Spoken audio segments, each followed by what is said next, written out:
하나님의 말씀은 욥기 1장 20절부터 22절까지의 말씀 보겠습니다. 욥기 1장 20절부터 22절까지의 말씀 제가 봉독해 드립니다. 욥이 일어나 겉옷을 찢고 머리털을 밀고 땅에 엎드려 예배하며 이르되 내가 모태에서 알몸으로 나왔사온즉 또한 알몸이 그리로 돌아가올지라. 주시니도 여호와시요 거두시니도 여호와시오니 여호와의 이름이 찬송을 받으실지니이다 하고 이 모든 일에 욥이 범죄하지 아니하고 하나님을 향하여 원망하지 아니하니라. 아멘. 오늘은 우리가 추수감사 주일로 지킵니다. 추수감사 주일은 한 해 동안 하나님께서 우리에게 베풀어 주신 은혜를 되돌아보면서 그 은혜에 감사하며 하나님 앞에 감사로 예배하는 귀한 주일입니다. 올 한 해는 코로나 상황 때문에 여러 가지 어려움이 많이 있었지만 그럼에도 불구하고 그 가운데서도 하나님께서 우리에게 베풀어 주신 은혜의 풍성함이 있었다라고 하는 것을 우리가 놓쳐서는 안 될 것입니다.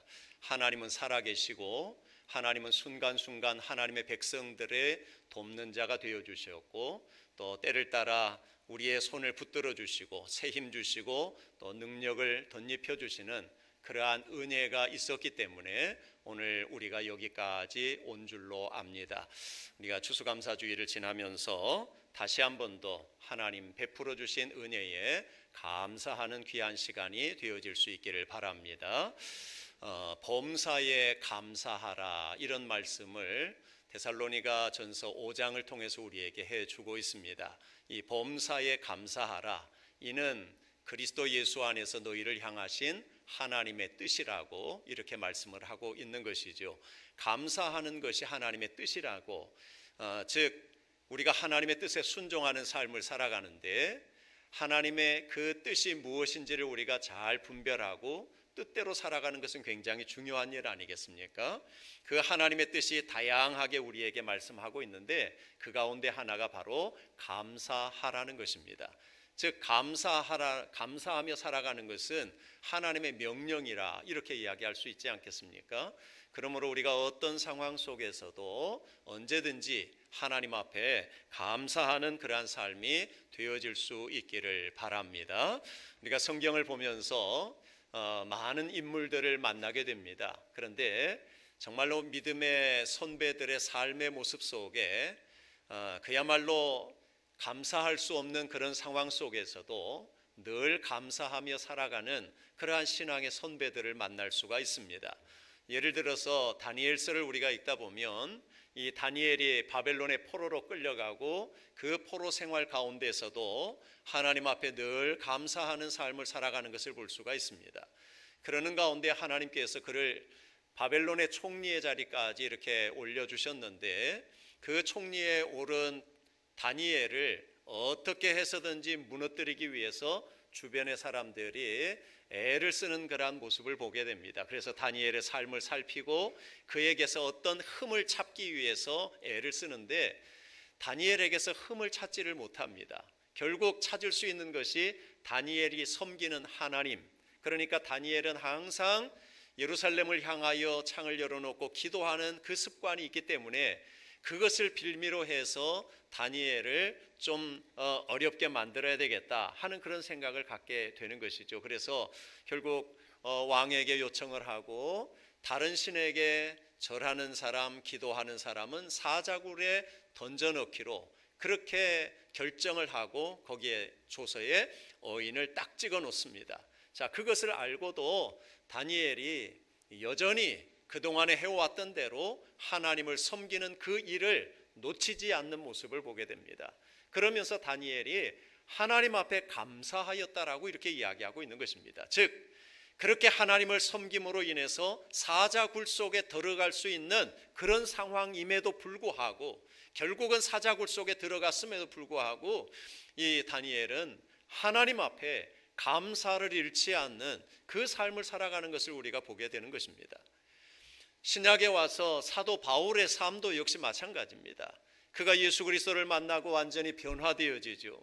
그래서 복음을 위해서 정말로 혼신을 다해서 하나님의 말씀을 증거하는 귀한 삶을 살아갑니다. 그런데 바울이 하나님의 뜻을 이루어드리기 위해서 주의 말씀을 증거하는 그 일을 감당해 나가는 가운데에 얼마나 많은 어려움을 겪는지를 모릅니다. 그가 때로는 옥에 갇히기도 합니다. 때로는 태장으로 맞기도 합니다. 채찍에 맞습니다. 돌에 맞아 죽을 위기를 수도 없이 만나게 됩니다. 그렇게 어려움을 겪으면서도 그가 놓치지 않는 한 가지가 있습니다. 그것은 바로 하나님 앞에 감사하는 삶이었습니다. 어떤 상황 속에서도 하나님 앞에 감사하면서 나를 부르시고 나를 구원해 주시고 나를 사도로 삼아 주신 그 하나님의 은혜 앞에 감사하면서 주의 복음을 마지막 순간까지 증거하는 삶을 살아가는 그러한 바울의 모습을 우리가 보게 되는 것입니다. 감사하며 살아가는 것은 우리 그리스도인의 삶의 본분이라고 이렇게 이야기할 수가 있을 것입니다. 그 감사를 놓치지 말아야 오늘 우리가 행복한 인생을 살았노라고 고백할 수 있을 것입니다. 오늘 본문의 말씀에 보면 욥을 우리가 보게 됩니다. 욥기서를 우리가 읽다 보면 참 욥처럼 고난당한 사람이 이 세상에 또 어디 있을까 그런 생각을 할 수밖에 없을 정도로 그는 엄청난 고난을 받았던 그러한 사람입니다. 오늘 이 욥의 상황을 우리가 좀 살펴보면서 오늘 우리 그리스도인의 삶이 어떤 삶이어야 마땅한가 여기에 대해서 다시 한번 더 되돌아보는 시간이 되어질 수 있기를 원합니다. 오늘 욥을 보면 1장 전반부에서 그의 경력에 대해서 쭉 이야기를 하고 있습니다. 이 욥은 어떤 사람인가? 욥은 그야말로 하나님 보시기에 온전하고 정직하여 악에서 떠난 자라고 이렇게 이야기를 하고 있습니다. 욥은 하나님을 경외하는 사람이었다고 말씀하고 있는 것이죠. 그에게 10명의 자녀들이 있었습니다. 7명의 아들과 3명의 딸이 있었습니다. 그런데 그 자녀들을 양육하는 그러한 과정 속에서 욥은 항상 하나님 앞에서 어떻게 하면 이 자녀들이 바르게 자라갈 수 있을까? 이것이 늘 그의 관심사였습니다. 어떻게 하면 죄에 빠지지 아니하고 하나님의 사람으로 온전하게 세워져 갈 수 있을까? 이것이 욥의 관심인 것입니다.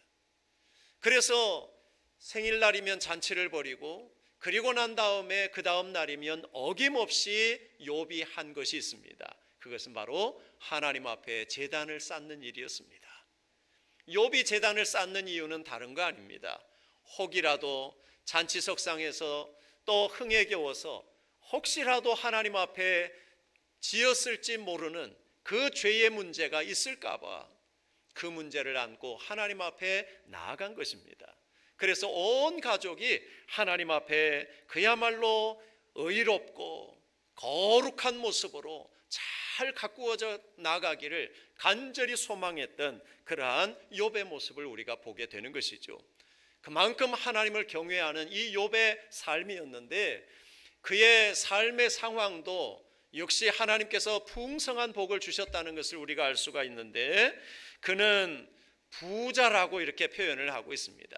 그가 얼마나 부유했는지 그가 가지고 있는 양이 7,000마리였고 낙타가 3,000마리였고 소가 500결이요 암나귀가 500결이라고 이렇게 이야기를 하고 있고 많은 종들이 함께 하였다라고 이렇게 이야기하고 있습니다. 그러니까 이 욥은 그야말로 부요한 사람입니다.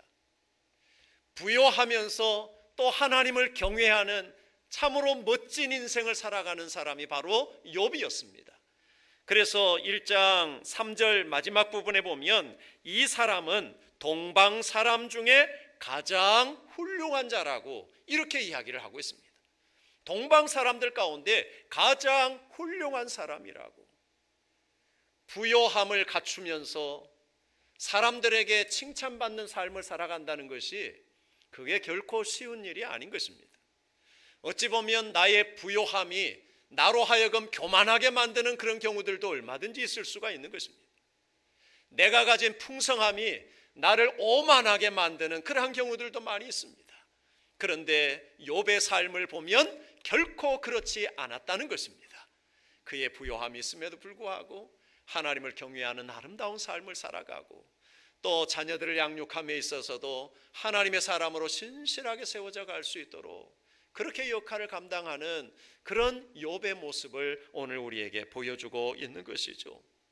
그런데 이런 욥을 생각하면 그야말로 이 욥의 인생에 하나님께서 마지막 순간까지 정말 그에게 끊임없이 복을 주시고 그의 삶이 건강하고 행복하고 정말 이런 삶을 살아가는 것, 이것을 우리가 기대해 볼 수 있지 않겠습니까? 우리가 하나님을 섬기며 살아가는 그 삶 가운데에 우리의 기대가 있잖아요. 때로는 내가 하나님을 잘 섬기는 그런 삶을 살아가면 하나님께서 나에게 풍성한 복을 주셔서 내가 아무 염려 없이 근심 없이 걱정 없이 살아가는 그런 삶이 되어질 수 있을 거야, 그런 기대감을 우리가 갖기도 하지 않습니까? 그런데 욥의 삶을 보니까 그렇게 하나님 앞에 멋진 인생을 살았음에도 불구하고 어느 날 갑자기 이 욥의 인생에 엄청난 시련이 다가오는 것을 우리가 볼 수가 있습니다. 그래서 1장 13절 이하의 말씀에 보면 14절에 사환이 욥에게 와서 아뢰되 소는 밭을 갈고 나귀는 그 곁에서 풀을 먹는데 스바 사람이 갑자기 이르러 그것들을 빼앗고 칼로 종들을 죽였나이다. 나만 홀로 피하여 주인께 아뢰러 왔나이다. 이렇게 이야기를 합니다. 소와 나귀와 종들을 죽이고 빼앗아가는 그러한 일들이 벌어졌습니다. 그런데 이 종이 욥에게 그것을 보고하고 있는 그 사이에 그가 아직 말하는 동안에, 여기 보면 문제가 생길 때마다 뭐라고 표현하고 있는가 하면 그가 아직 말하는 동안에, 이런 표현들이 3번씩이나 등장하고 있습니다. 그러니까 첫 번째 종이 와서 소와 나귀를 빼앗아가고 종들을 다 죽였다라고 하는 그러한 보고를 듣고 있는데 아직 말하는 동안에 또 한 종이 달려왔습니다. 또 한 종이 달려와서 양과 종들을 다 살라버렸다라고 이렇게 보고를 합니다. 그 종이 아직 말하는 동안에 또 갈대아 사람들이 무리를 지어 나타나 가지고 낙타를 다 빼앗아가고 종들을 다 죽였다라고 이렇게 보고를 합니다. 이 말을 아직 하고 있는 동안에 또 한 종이 달려왔습니다. 그가 하는 이야기가 주인의 자녀들이 맏아들의 집에서 음식을 먹으며 포도주를 마시는데 거친 바람이 불어오면서 집이 무너지고 그 집안에서 모든 자녀들이 다 죽었다라고 하는 이러한 보고가 들어오는 것이죠. 이런 상황을 보면 그야말로 욥은 기절할 수밖에 없는 그런 상황인 것이죠. 그토록 부여했던 욥인데 자기가 가지고 있던 모든 재물이 지금 한순간에 다 날아가 버린 것입니다. 그렇게 사랑하며 양육했던 자녀들이 하루아침에 다 죽임을 당한 것입니다. 이 상황 속에서 오늘 우리가 욥의 상황이라면 어떻게 하겠습니까? 오늘 내가 욥의 상황이라면 어떻게 하겠습니까? 그야말로 주저앉을 수밖에 없는, 그야말로 통곡할 수밖에 없는 그러한 상황 아니겠습니까? 오늘 이런 상황 속에서 욥이 어떻게 그 상황을 맞이하고 있는가 하는 것은 오늘 우리가 인생을 살아가면서 우리가 어떤 자세로 하나님 앞에서 살아야 될 것인가를 잘 나타내 보여주고 있습니다. 첫째로 욥의 자세를 보면 20절 말씀에 이렇게 이야기를 합니다. 욥이 일어나 겉옷을 찢고 머리털을 밀고 땅에 엎드려 예배하며 그랬습니다. 여기 말씀에 겉옷을 찢고 머리털을 밀었다라고 하는 것은 극도의 슬픔을 표현하는 그러한 표현의 방식인 것입니다. 얼마나 슬픔이 큰가를 잘 나타내 보여주고 있습니다. 가장 참담하고 슬픈 일을 당할 때에 옷을 찢고 머리털을 미는 것입니다. 슬픔을 당할 때 슬픔을 표현하는 것은 그것은 당연한 것입니다. 또 그렇게 해야만 하는 것입니다. 그것이 살 길이기도 한 것입니다. 그래서 정신의학자이면서 호스피스 운동의 선구자라고 이야기할 수 있는 엘리자베스 퀴블러 로스라고 하는 분이 많은 책을 저술하는 가운데 그의 인생의 마지막에 저술한 책이 2권이 있습니다. 그것이 뭔가 하면 인생 수업이라고 하는 것과 상실 수업이라고 하는 책입니다. 인생 수업이라고 하는 것은 그가 이제 죽음을 목전에 두고 있는 수많은 사람들을 만나 그들과 대화하고 그들과 인터뷰하면서 그러면서 우리 인생의 교훈이 되어지는 그러한 이야기들을 모아가지고 쓴 책입니다.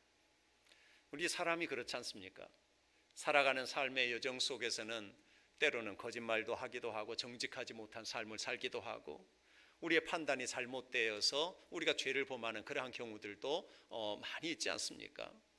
그런데 마지막 죽음을 목전에 두고 죽음을 목전에 둔 사람들에게 있어서는 그야말로 마지막에 거짓말할 이유가 어디 있겠습니까? 그러니까 그 순간에는 지나온 날들을 돌아보면서 자신이 잘못 살아왔던 그러한 삶에 대한 고백과 정말 정직한 고백이 그 마음속에서 나오게 되는 것 아니겠습니까? 그러니까 그들의 입술을 통해서 나오는 한마디 한마디는 우리가 인생을 살아가는 데 있어서 중요한 교훈을 받을 수 있는 한마디 한마디라고 이야기할 수 있을 것입니다. 그것들을 모아서 우리가 인생을 어떻게 살아가야 될 것인가에 대한 해답들을 제시해 주고 있는 것이 인생 수업이라고 하는 책이에요.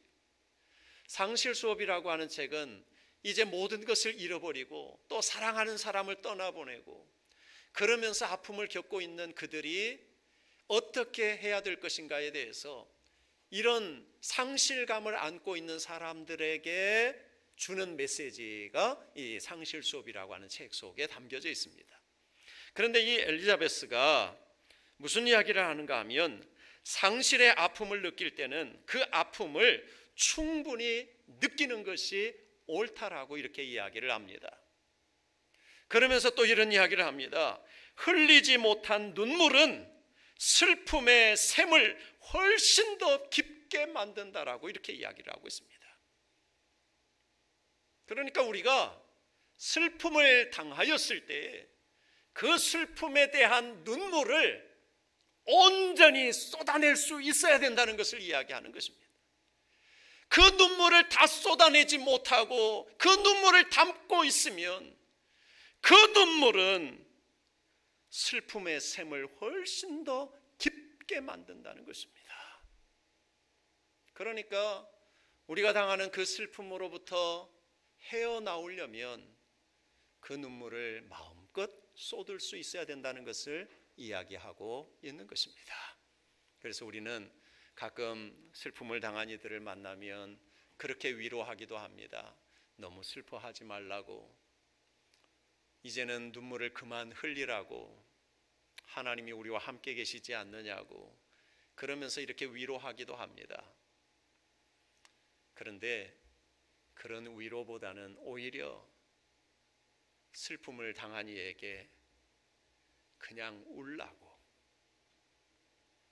그냥 눈물 그대로 쏟아 놓으라고, 마음이 후련해질 때까지 실컷 울라고 이렇게 이야기해 주는 것이 어쩌면 훨씬 낫지 않겠는가 그런 생각을 하게 되는 것입니다. 그만큼 우리 속에 있는 것들을 다 쏟아 놓는 것이 다시 회복해 갈 수 있는 중요한 첫걸음이라고 이렇게 이야기할 수 있다는 것입니다. 그러나 우리 그리스도인들에게 있어서 중요한 것은 이렇게 슬픔을 표현하고 슬픔의 눈물을 완전히 쏟아놓는 거, 그거 중요하지만 거기에서 머물러 있으면 안 된다는 것입니다. 거기에서 머물러 있으면 안 되고, 이제는 우리가 그 자리를 박차고 하나님 앞으로 나아갈 수 있어야 된다는 것입니다. 하나님 앞에 나아가 하나님 앞에 예배자로 세워질 수 있어야 된다는 거예요. 욥이 극한 슬픔의 상황 속에서 옷을 찢고 머리털을 밀면서 슬퍼하는 그 자리에서 머물러 있지 않고 하나님 앞에 예배자로 나아가고 있다라고 하는 것을 우리가 눈여겨볼 수 있어야 하는 것입니다. 하나님은 우리를 만드신 분이십니다. 우리를 지으신 그 하나님이 우리의 사정을 누구보다도 잘 알고 계시는 분이십니다. 그러기에 우리가 그 하나님 앞에 나아가서 그 하나님 앞에 설 때에 하나님께서 우리의 마음을 만져주시고 우리의 마음에 하나님께서 위로해 주실 때 그것이 진정한 위로가 되어지고 새 힘을 얻을 수 있는 기회가 되어질 수 있는 것입니다. 그러므로 우리는 언제든지 하나님 앞에 더 가까이 나아가는 그러한 삶이 되어야 할 줄로 믿습니다. 두 번째로 이 욥이 어떤 자세를 갖는가 하면 21절 말씀해 보시면 이르되 내가 모태에서 알몸으로 나와 싸운즉 또한 알몸이 그리로 돌아가올지라. 주신 이도 여호와시요 거두신 이도 여호와시오니 여호와의 이름이 찬송을 받으실지니이다. 욥이 하나님 앞에 예배하며 나아갑니다. 그리고 그 하나님 앞에서 이렇게 고백을 하는 것입니다. 내가 알몸으로 왔는데 내가 다시 알몸으로 돌아가는 것은 그것은 당연한 것입니다. 주신 이도 하나님이시고 거두신 이도 하나님이십니다. 이런 고백을 하는 욥의 고백 속에는 무엇이 담겨져 있는가 하면 내가 알몸으로 와서 알몸으로 가는데 그 어간에 우리가 누리고 있는 그 모든 것은 하나님의 은혜라고 하는 것을 고백하고 있는 것입니다. 내가 가지고 있는 재물들, 내게 주신 자녀들, 내게 주신 여러 가지 많은 지식들, 이 모든 것들이 다 하나님 주신 은혜라고 그렇게 이야기하는 것이죠. 그러니까 하나님께서 주셨으니까 거두어 가시는 분도 하나님이신데 내가 그 하나님 앞에 뭐 더 할 이야기가 있겠는가? 즉 지금까지 하나님께서 베풀어 주신 그 은혜만 해도 내가 평생 감사하며 살아갈 수밖에 없는 그러한 요인이라고 하는 것을 고백하고 있는 것입니다. 즉 내 인생의 주권자는 하나님이시다라고 하는 그러한 고백인 것이죠. 오늘 우리 그리스도인들의 고백은 바로 이런 고백이 되어야 하는 것입니다. 내가 사는 날 동안 누리고 있는 그 모든 것은 하나님의 은혜라고 하는 고백이 우리의 고백이 되어야 하는 것입니다. 이런 고백이 되어질 때에 우리가 세상에 집착하지 않을 수가 있는 것입니다. 우리는 너무 세상에 집착하는 경우가 많아요. 물질에 너무 집착하는 경우가 많습니다. 때로는 인기에 너무 집착하는 경우도 많습니다. 때로는 내 자녀에게 너무 집착하는 그러한 경우들도 많이 있습니다. 그런데 우리가 알 것은 내가 집착하면 집착할수록 내 행복은 저 멀리 떠나간다라고 하는 사실을 여러분 꼭 기억하실 수 있기를 바랍니다. 내가 집착하는 만큼 행복은 저 멀리 달아나는 거예요. 우리가 세상 것에 집착할 것이 아니고 정말 하나님께서 주신 것에 대한 감사의 마음을 가지고 살아가는 것이 내 인생을 행복하게 만들어갈 수 있는 중요한 요인이라고 하는 것을 잊지 마시기를 바랍니다. 우리 각자에게 주신 하나님의 은혜는 달라요.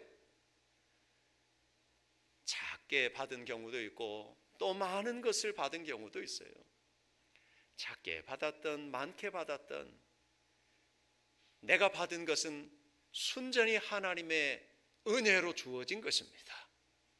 그러니까 작은 것이라고 원망할 필요 없어요. 불평할 필요 없어요. 그저 작은 것을 주신 것, 그거에 우리가 감사하며 살아가는 거예요. 그것이 내 인생을 행복하게 만드는 거예요. 그렇게 감사하며 살아갈 때에 때로는 하나님께서 더 많은 것으로 이렇게 채워주시는 경우가 있어요. 그러면 많은 것 내가 가졌다고 해서 교만해할 이유도 없고 거만해질 필요도 없는 것입니다. 하나님께서 내게 맡겨주셨으면 그 맡겨주신 것에 감사하면서 내게 맡겨주신 이유가 무엇인지를 우리가 헤아려 보고 그것을 통해서 다른 사람들에게 더 많은 것을 나누어 줄 수 있는, 다른 사람들의 인생을 좀 더 행복하게 만들어 줄 수 있는 그런 역할을 감당하라고 내게 주신 것 아니겠습니까? 그 일들을 우리가 감당해 나가야 되는 거예요. 그러면 우리의 인생이 정말 달라질 수 있는 것입니다. 너무 집착했기 때문에 내 인생이 불행한 그러한 삶이 되었을지도 모르겠습니다. 우리가 정말 감사하는 삶이 되어질 수 있기를 바랍니다. 세 번째로 욥의 자세를 보면 22절 말씀에 이렇게 이야기를 하고 있습니다. 이 모든 일에 욥이 범죄하지 아니하고 하나님을 향하여 원망하지 아니하니라 그랬습니다.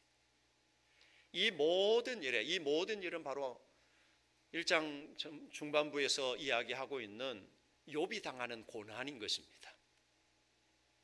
정말 이 욥이 당한 이 엄청난 고난, 여러분 욥만큼 고난 당하신 분 계십니까? 우리 가운데는 그런 경우 찾아보기가 어렵습니다. 그만큼 욥은 엄청난 고난을 당한 거예요. 심지어는 이제 뒤에 좀 더 가면 욥이 이 모든 것 잃은 거에 더해서 자기 온몸이 병드는, 그래서 그냥 이 온몸이 부스럼이 나고, 그래서 그 가려움에 견딜 수 없어서 이 사근파리는 막 몸을 긁어대면서 피를 흘리는 그러한 안타까운 상황을 우리가 보게 돼요. 그러니 그런 상황을 보고 있던 아내는 차라리 하나님을 욕하고 죽으라고 그렇게까지 이야기를 합니다. 그만큼 겪는 그 아픔, 그 고통 속에 있는 이 욥이 그 일로 인해 범죄하지 아니하고 하나님을 향하여 원망하지 아니했다고 이야기하고 있는 것입니다. 고난 앞에 수긍하고 따른다는 것은 결코 쉬운 일이 아닙니다. 우리 인간에게는 마음에 들지 않으면 토를 달고 따지는 그러한 습관들이 있습니다. 그래서 이런 고난이 올 때에 하나님 앞에 이렇게 따지는 경우도 있어요. 하나님, 이런 고난을 왜 내가 당해야 합니까? 왜 하필이면 납니까? 왜 하필이면 우리 가정입니까? 왜 하필이면 내 자녀가 그렇게 되어야 합니까? 그러면서 원망하고 따질 수밖에 없는 것이 우리의 인생입니다. 그런데 욥을 보면 결코 그렇게 하지 않았다고요. 죄를 짓지 않았다고 이야기를 합니다. 하나님을 향하여 원망하지 아니하였다고 이야기를 합니다. 어떻게 그렇게 할 수가 있었습니까? 그것은 욥이 하나님이 내 인생의 주권자라고 하는 사실을 분명히 고백할 수 있었기 때문이었고, 내가 모든 것을 다 잃어버렸다고 하나님이 실수하신 것 아니라고, 하나님은 결코 실수하는 분이 아니시라고 그 분명한 믿음을 가지고 있었기 때문에 가능했다라고 이야기할 수가 있을 것입니다. 그래서 그 하나님 앞에 그저 엎드리는 것입니다. 그 하나님 앞에 그동안에 베풀어 주셨던 은혜를 기억하면서 감사하는 것입니다. 원망과 불평이 아니라 오히려 하나님 앞에 감사하며 찬송하는 이 욥의 모습을 보게 되는 것입니다. 이러한 욥에게 마지막에 가서는 하나님께서 갑절의 은혜를 베풀어 주세요. 감당할 수 있을 만큼 하나님께서 주시는 것입니다. 오늘 우리가 한 해를 살면서 여러 가지 많은 어려운 일들을 겪어왔습니다. 전 세계적으로 코로나19로 인해서 수많은 사람들이 죽음을 맞이하고 또 이 일로 인해서 많은 고통을 당하고 일자리를 잃어버리고 또 하던 사업을 접어야만 하는 그러한 아픔을 겪기도 하고 이것으로 인해서 또 파생되어지는 수많은 어려운 일들이 가정마다 왜 없겠습니까? 여러분들의 삶에도 남에게 말할 수 없는 그러한 아픔들을 가지고 있는 경우들이 많이 있을 것입니다. 가정의 문제든 개인의 건강의 문제든 자녀의 문제든 이런 많은 아픔의 요소들이 있을 거예요. 그런데 그러한 아픔의 요소들 앞에 우리가 어떤 자세를 취하는 것이 하나님 앞에서 참 아름다운 모습인가 하는 것을 우리가 다시 한 번 더 깊이 생각해 보아야 할 것입니다.